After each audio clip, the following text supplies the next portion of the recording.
When I was a kid, the disaster we worried about most was a nuclear war. That's why we had a barrel like this down in our basement filled with cans of food and water. When the nuclear attack came, we were supposed to go downstairs, hunker down, and eat out of that barrel. Today, the greatest risk of global catastrophe doesn't look like this. Instead, it looks like this. If anything kills over 10 million people in the next few decades, it's most likely to be a highly infectious virus rather than a war. Not missiles, but microbes. Now, part of the reason for this is that we have invested a huge amount in nuclear deterrence, but we've actually invested very little in a system to stop an epidemic. We're not ready for the next epidemic. Let's look at Ebola. I'm sure all of you read about it in the newspaper. Lots of tough challenges. I followed it carefully through the case analysis tools we use to track polio eradication. And as you look at what went on, the problem wasn't that there was a system that didn't work well enough. The problem was that we didn't have a system at all. In fact, there are some pretty obvious key missing pieces.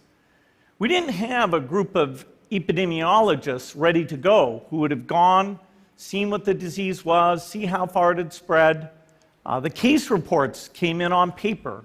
It was very delayed before they were put online, and they were extremely inaccurate. We didn't have a medical team ready to go. We didn't have a way of preparing people. Now, Médecins Sans Frontières did a great job orchestrating volunteers, but even so, we were far slower than we should have been getting the thousands of workers into these countries. And a large epidemic would require us to have hundreds of thousands of workers. There was no one there to look at treatment approaches, no one to look at the diagnostics, no one to figure out what tools should be used. As an example, we could have taken the blood of survivors, processed it, and put that plasma back in people to protect them. But that was never tried.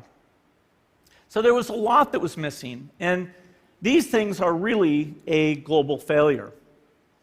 The WHO is funded to monitor epidemics, but not to do these things I talked about. Now in the movies, it's quite different. There's a group of handsome epidemiologists ready to go. They move in, they save the day, but that's just pure Hollywood. The failure to prepare could allow the next epidemic to be dramatically more devastating than Ebola. Let's look at the progression of Ebola over this year. About 10,000 people died, and nearly all were in the 3 West African countries.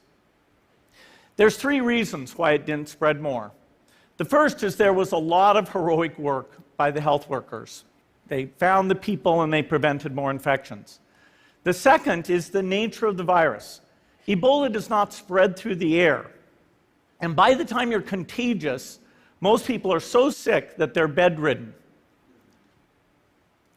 Third, it didn't get into many urban areas, and that was just luck.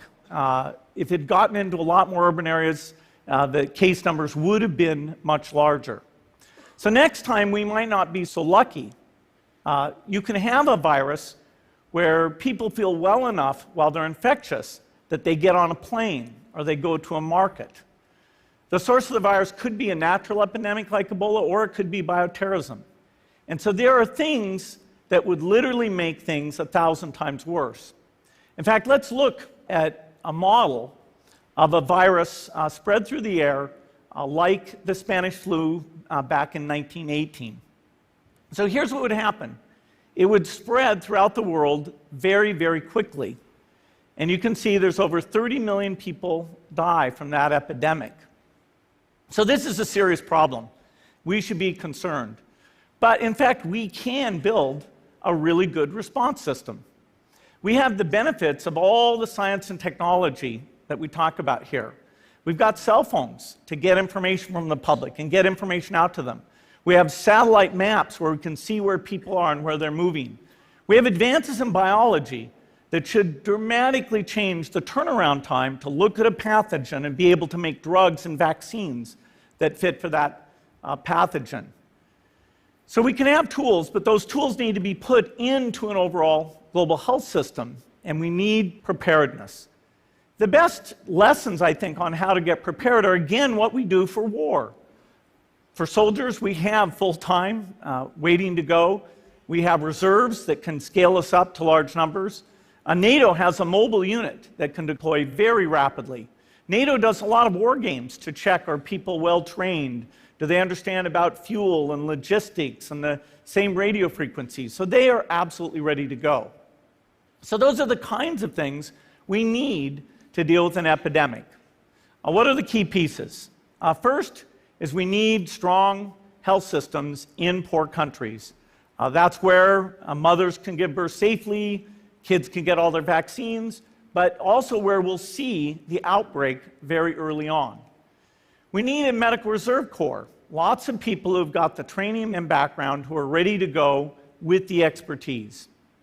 And then we need to pair those medical people with the military, taking advantage of the military's ability to move fast, do logistics, and secure areas. We need to do simulations, germ games, not war games, so that we see where the holes are. The last time a germ game was done in the United States was back in 2001, and it didn't go so well. So far, the score is germs 1, people 0. Finally, we need lots of advanced R&D in areas of vaccines and diagnostics. There are some big breakthroughs, like adeno-associated virus, that could work very, very quickly. Now, I don't have an exact budget for what this would cost, but I'm quite sure it's very modest compared to the potential harm. The World Bank estimates that if we have a worldwide flu epidemic, global wealth will go down by over $3 trillion, and we'd have millions and millions of deaths. These investments offer significant benefits beyond just being ready for the epidemic. The primary health care, the R&D, those things would reduce global health equity and make the world more just as well as more safe. So I think this should absolutely be a priority. There's no need to panic. We don't have to hoard cans of spaghetti or go down into the basement. But we need to get going because time is not on our side. In fact, if there's one positive thing that can come out of the Ebola epidemic, it's that it can serve as an early warning, a wake-up call to get ready. If we start now, we can be ready for the next epidemic. Thank you.